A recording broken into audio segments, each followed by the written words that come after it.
but sub-Saharan Africa actually went up from 41 to 43% in the early, from 2000 to 2003. So we're going to really focus hard on that area initially. The second piece that the strategic goal is to raise awareness about the crisis of poverty that's going on in the developed world, to us, and to mobilize people like us to do something about it. And the way we're going to do that is we're going to tap into a new kind of fad right now called volunteer tourism. I'm sure many of you have actually already gone on some of these trips with the social impact. We're going to make strategic partnerships with churches, corporations, civic organizations, and colleges and universities to take small teams of theirs into our project sites to be able to do short-term, 2 to 4 week projects that have a sustainable, lasting impact. And the way our projects differentiate is normally when these groups go out and do their work, they do great work, but when they leave, it all falls apart. Our projects are going to be set up in view with a whole strategy in mind. So their small project will be a piece of the larger pie. And the group that comes in behind them will then be able to build on what they just did. Okay, so their projects are going to have real and lasting meaning. There's many benefits from this program. The first one is it's going to raise awareness about the problem of poverty. When you look poverty in the face, as many of you already have, and many of you have already lived through, you know it touches your heart, and you know that you have to do something about it. So we're going to be changing lives. The people there are going to be changing the lives of the people who are going in. Okay, they'll come back to spread, and they become the change agents to further this cause of the fight against poverty. The second benefit is that it also empowers the locals, because we're going to be educating the locals that, look, you have something to give back to these people that are coming in here. You're going to be teaching them about what poverty means. What are the factors that affect poverty in your life? How does this problem come about? And you're going to teach them about your culture. Okay? So that's what the locals are going to be giving back to the developed community. And the third way that there's a benefit from this volunteer tourism piece is that it provides a sustainable source of revenue for the project. Because overall, for Nuru, our goal is to become completely financially sustainable and independent of outside funding and donors within 10 years. That's the goal. Which will make the model much more powerful as we move forward. The final strategic goal is to bring a new sense of accountability, transparency, and efficiency to the poverty reduction sector. Right now, there's a lot of really good work being done. There's a lot of really good intentions too. But good intentions aren't winning. If anybody's read The White Man's Burden, you'll read about how we've been pumping billions of dollars into poverty reduction, but because of inefficient practices on the ground that simply create a sense of dependency in the local people, there's been a lot of failure. And those NGOs that went in 20 years ago are still there. Okay? So one of my goals is we're going to be developing this standardized social metric system to rigorously measure and evaluate poverty reduction, our progress on our projects. That's kind of some rough language there, but basically what we're trying to do is we're trying to create a yardstick that can be used by every poverty reduction agency to measure their performance. And what you do by creating this metric system that everybody uses, you are able, and social investors like Gates or like you and I are able to make smart decisions about where they invest their money, because you can do comparative analysis. If everybody using the same yardstick, you can say, okay, venture A is outperforming venture B in the social sector. They're actually impacting these lives a lot more than venture B is.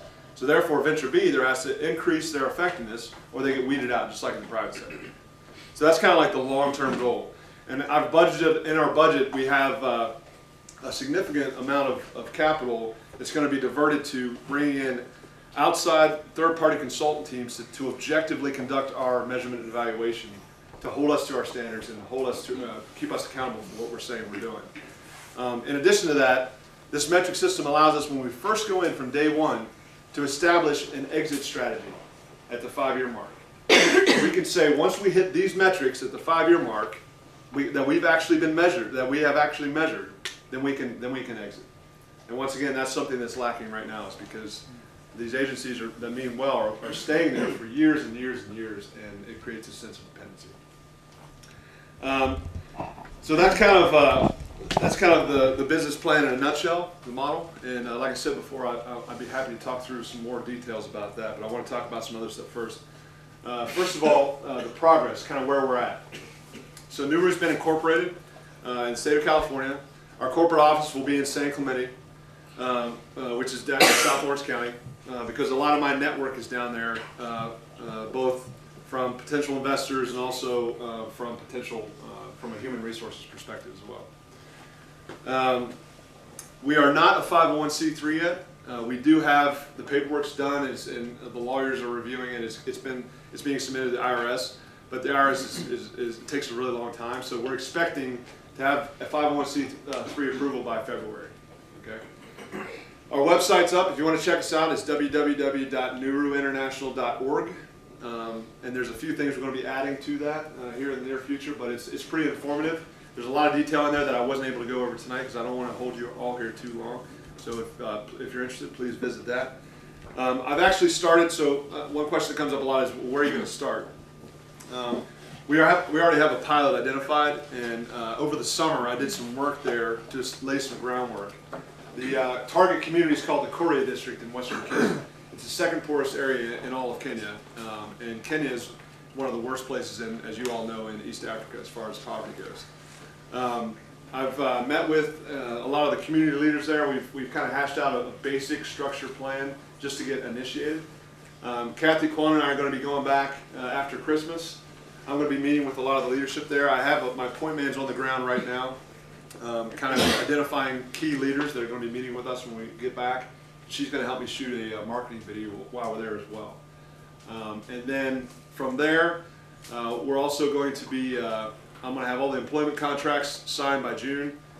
July will be spent setting up the offices. August, I'm going to train the first foundation team that goes in. That's those 5 expert individuals. And then September when we launch, we'll insert the first team, and I'll be on that first team for the first 6 months. So that's kind of like kind of where we're at. We also have several teams that are working with me on the project right now. And let me just say that thank you so much to everybody who's been helping me so far, and it's been incredible. I have people working on the marketing strategy, the PR strategy. They're working the brand planning. There's a brand planning team in that class that's actually doing Nuru's strategy for their final project. I've got people helping me out with the finances, the finance model, setting the books up, creating the pitch book. I've got people helping with the fundraising strategy. These guys opened up their house, paid for all this food and beer for everybody. Alex did all these T-shirts. People are unbelievable. My roommates have put up with my yard sale personality behaviors over the last 2 months, as well as giving me great feedback on the business plan. They've been crucial to me as I've been revising the business plan. They've been just amazing help. But they're yard sales though too. Next I want to talk about just a couple more things. One is getting involved. So how do you get involved? There's a couple ways that you can get involved, and I'm really bad about asking for help. It's really hard for me to do this, and so I guess I got to get over that if I'm going to be doing this kind of work.